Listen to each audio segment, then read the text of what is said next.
Okay, again, we are welcome back to the session 3 of Unit 3. So we have talked about the theories in collective bargaining. We have talked about the concept of collective bargaining where we discussed the industrial relation concept. We talked about the governance concept and we talked about the marketing concept and their position in collective bargaining or how they conceptualized collective bargaining.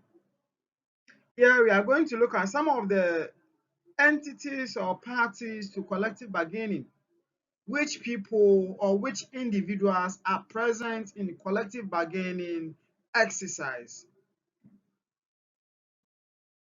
So at the end of this session, we should be able to familiarize ourselves and identify the parties to collective bargaining and their role that they play as far as collective bargaining is concerned. We should be able to understand the National Tripartite Committee enshrined in the Labour Act 2003, Act 651, and again recognize the representative parties for the purpose of collective bargaining. All right, to begin with, you are looking at the parties to collective bargaining.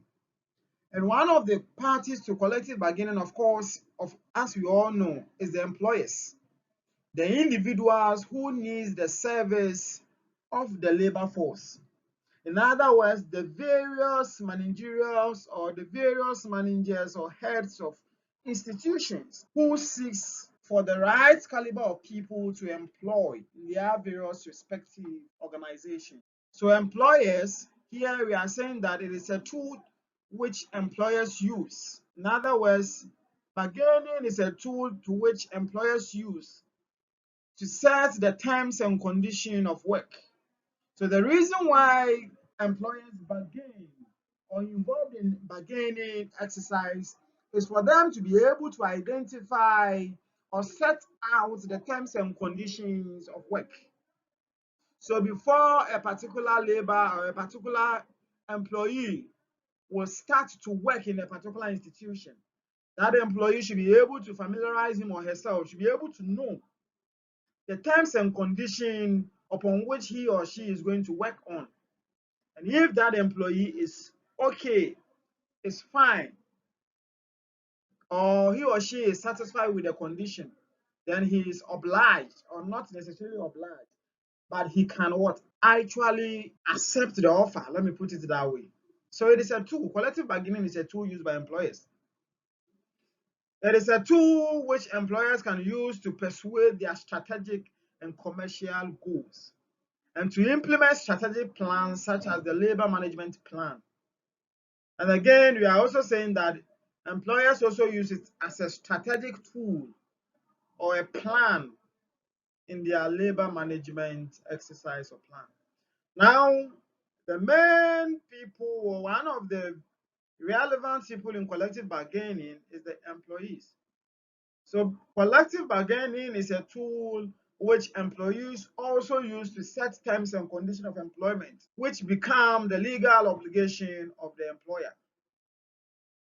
So whatever the employer seeks for, the employees also seeks for the same thing. Now with the government is the third party in the industrial relations system. Among other things, it influences and regulates industrial relations through laws, rules, agreements, and awards of court. So that is the role that the government also plays in collective bargaining. They ensure that the right conditions, the right terms, the right agreement, rules and regulations with regards to labor has been applied by the various employers. Rights of laborers are not abused. Now, the National Tripartite Committee, what is it about? So we are saying that in Ghana, the XIII, section 112 to section 115, focuses on the establishment of a National Tripartite Committee. And these are presented in sessions. This tripartite committee are presented or are presented in session, sorry. I said in my style. So the section 112 is saying that is thereby establish a national tripartite committee which shall be composed of the minister who shall be the chairperson.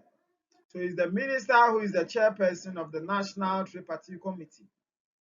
5 representatives of the government or 5 officials of the government. 5 representatives of employers organization and 5 representatives of organized labor. So I've assigned the minister who is the chairperson of the National Tripartite Committee. All the various representatives provides 5 members. They all provides what? 5 members to represent the National Tripartite Committee. Now, the function of the National Tripartite Committee. So one of their function is to determine the national daily minimum age. So this committee is basically a committee that actually sits down to establish certain rules and regulations governing labor or labor force or employment. So one of their function is to sit down and determine the daily minimum wage of every employee or labor, advise on employment and labor market issues, including labor laws, international labor standards, industrial relations, and occupational safety, health. So these are some of the issues relating to employment that they actually addresses. And again, consult with partners in the labor market on matters of social and economic importance. Lastly, perform such other functions as the minister may request for the promotion of employment, development, and peace in the labor sector. So basically, these are functions of the National Tripartite Committee. This is what basically they do. So you can actually revisit that particular session and read or familiarize yourself with some of the issues with the National Tripartite Committee. Now, meeting the National Tripartite Committee in session 114. Here we are saying that the National Tripartite Committee shall meet at times and at places determined by the members, but shall meet at least once in every 3 months. Now, the quorum for a meeting of the National Tripartite Committee shall be 9 members, with at least 2 members from representing the government, organized labor, and employers' organization. And lastly, the National Tripartite Committee may invite any interest group to attend any of its meetings except.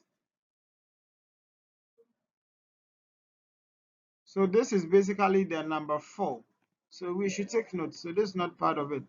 So it's supposed to be 1. So here is 1.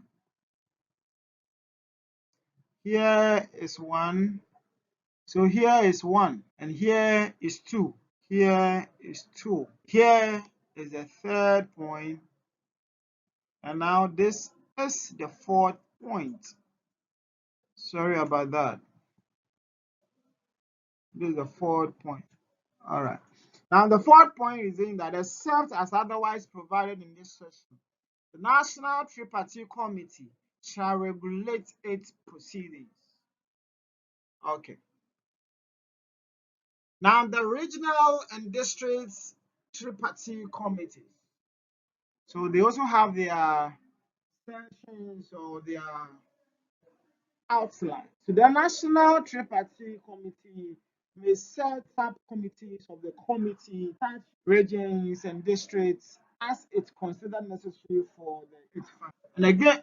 And again, the composition of a national or district subcommittee of the National Tripartite Committee shall be determined by the committee, except that there should be equal representation of government, organized labor, and employers' organization. Here, there should be equal representations in terms of government, organized labor, and that of employers' side. So there should be balance. The ministry shall provide the subcommittee with such secretarial services as the subcommittee may require. And with the recognition of representatives or representative parties for the purpose of collective bargaining, we are saying that the recognition of representative employers and workers' organization is key to the promotion of collective bargaining. So this is one of the parties of the for the purpose of collective bargaining. So why we recognize representative parties for the purpose of the collective, that's why we are discussing. That's the point here that we are actually discussing. And we are saying that one, the recognition of representative employers and workers' organization is key to the promotion of collective bargaining. And here we are looking at a distinction is made between the right of trade unions and employers organizations to represent their members, for example, in the handling of grievances and their recognition as the bargaining representative. So here they consider and try to solve certain grievances that may pop up from the employees. And again, recognition occurs when parties acknowledge, accept, and recognize an organization as representative for the purpose of collective bargaining. So here, parties to the collective bargaining may seek recognition by voluntary or statutory means. In other words, either voluntary or by law, statutory. What the law says how it should supposed to be.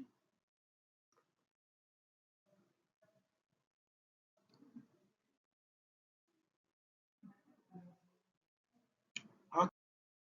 Now, voluntary recognition and statutory recognition. So now let's dive deep into it.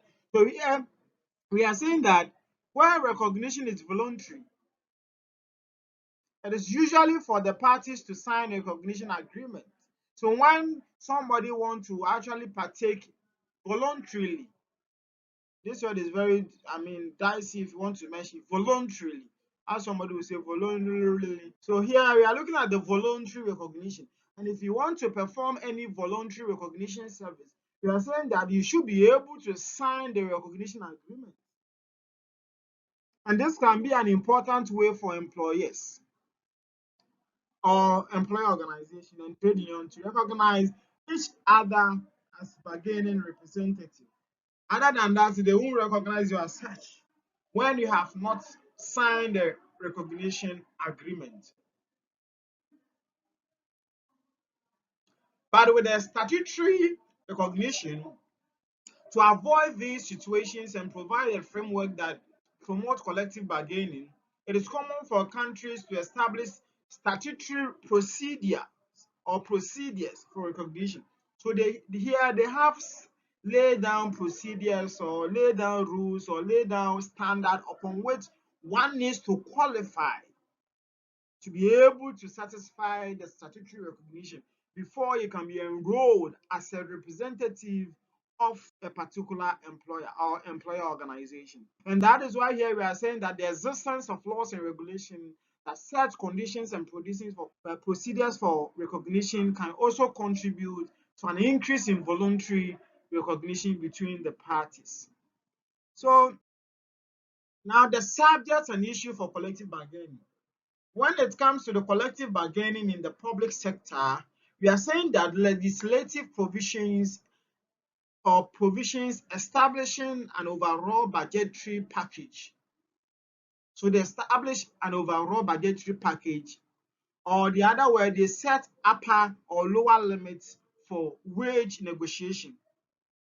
So here, as we discussed in the ZOPA, in the bargaining range theory. So they have an upper and a lower limit upon which they have, it's like they have it that they are actually using it to enter into the negotiation.